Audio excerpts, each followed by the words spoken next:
Hello dear student, class 11th chemistry में आज जो हम लोग जान रहे हैं तो chapter number 2 structure of atom, परमाणु की संरचना।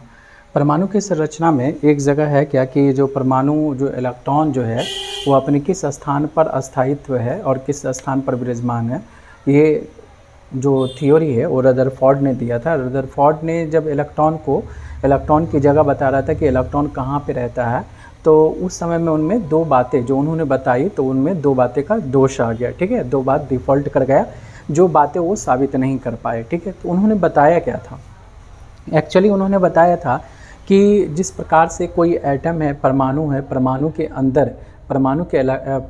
अंदर इलेक्ट्रॉन जो है अपने परिपथ पर परिक्रमा करती रहती है और किसके चारों तरफ परिक्रमा करती है, तो नाभिक के चारों तरफ परिक्रमा करती है। ठीक है, तो इसके लिए उन्होंने क्या एग्जांपल ले लिया था, उदाहरण ले लिया था कि जिस प्रकार से सूरज जो है नाभिक मान लिया गया सूरज को, और सूरज को नाभिक मानते हुए ये कहा गया कि सूरज के चारों तरफ जो है वो ग्रह जो है परिक्रमा कर रही हैं। ठीक उसी प्रकार से नाभिक के चारों तरफ जो है सो कौन परिक्रमा कर रही है, तो इलेक्ट्रॉन नाभिक के चारों तरफ परिक्रमा कर रही है। अब यहाँ पे ये बात हो जाती है, जब नाभिक के चारों तरफ जो है इलेक्ट्रॉन परिक्रमा करती है तो उसका कुछ ना कुछ गति होगा, और गति जो होगा त्वरण पैदा करेगा। त्वरण, दो बातें, एक तो त्वरण पैदा होगा और दूसरा तो चुंबकीय तरंग पैदा होगा। अब यहाँ पर क्या हो जाता है कि जैसे जैसे जब हम लोग जो है दिशा परिवर्तित करेंगे, मान लीजिए कि इलेक्ट्रॉन यहाँ पे है और जब ये दिशा इलेक्ट्रॉन की यहाँ होगी तो दिशा में परिवर्तन होने के कारण त्वरण की गति में क्या हो जाएगी, कमी आ जाएगी। त्वरण की गति में कमी होने के कारण ये इलेक्ट्रॉन जो गोल आकार, वृत्ताकार परिपथ पर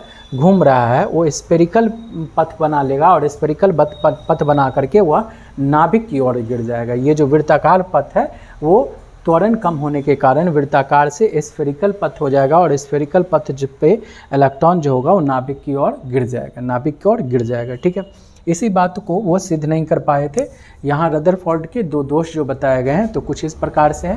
पहला कि इलेक्ट्रॉन नाभिक के चारों ओर किस प्रकार विद्यमान है और उनकी ऊर्जा क्या है, मतलब उनकी जो ऊर्जा है वो क्या है। जो अभी आपने बताया कि इलेक्ट्रॉन जो है सो वो कौन सी ऊर्जा उत्पन्न करती है, तो इलेक्ट्रॉन जो है विद्युत चुंबकीय तरंग ऊर्जा उत्पन्न करती है। ठीक है, ये चुंबकीय तरंग ऊर्जा उत्पन्न करती है, ये नहीं बता पाए।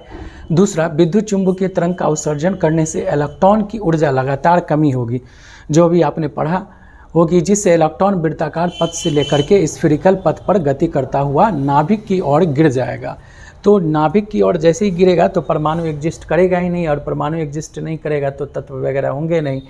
तो अभी भी तत्व है, अभी भी परमाणु है, तो ये इसका एग्जिस्टेंस यहाँ पे फ्लॉप हो जाता था कि ये तो भाई एग्जिस्ट कर रहा है। ठीक है, तो इसी बातों को वो लोग जो है सो प्रूफ नहीं कर पाए थे। और एक भी बात यह भी है कि इलेक्ट्रॉन जिस प्रकार से ग्रह और सूर्य के बीच में जो है बल लगता है, और ग्रह और सूर्य के बीच में कौन लगता है, तो गुरुत्वाकर्षण बल लगता है। उन्होंने यह भी बताया था क्या कि नाभिक और इलेक्ट्रॉन के बीच में जो है एक बल लगता है जिसको हम लोग कूलम्ब बल के नाम से जानते हैं। ठीक है, कूलम्ब बल भी हम इसे कह सकते हैं। ठीक है, ये था रदरफोर्ड के दोष। रदरफोर्ड के दोष का मतलब कौन सी वे दो बातें जिसको रदरफोर्ड ने साबित नहीं कर पाया था अपने परमाणु के सिद्धांत पे। ठीक है, तो यही दो बातें हैं। पहली कि इलेक्ट्रॉन नाभिक की चारों ओर विद्यमान है, इस बातों को उन्होंने साबित नहीं कर पाया। दूसरा कि विद्युतीय चुंबकीय तरंग इलेक्ट्रॉन उत्पन्न करती हैं तो उसके बल में उसकी जो बल है वो कमी होगी या त्वरण में कमी आएगी, तो इसमें क्या इस पर इम्पैक्ट पड़ेगा। ठीक है, तो चलिए आगे फिर हम लोग क्लास में आगे वीडियो देखेंगे। ज़्यादा से ज़्यादा सब्सक्राइब करें और कमेंट करें, जो वीडियो आपको देखना है उस पर आप कमेंट करके हिंट करें। ठीक है, दैट्स ऑल।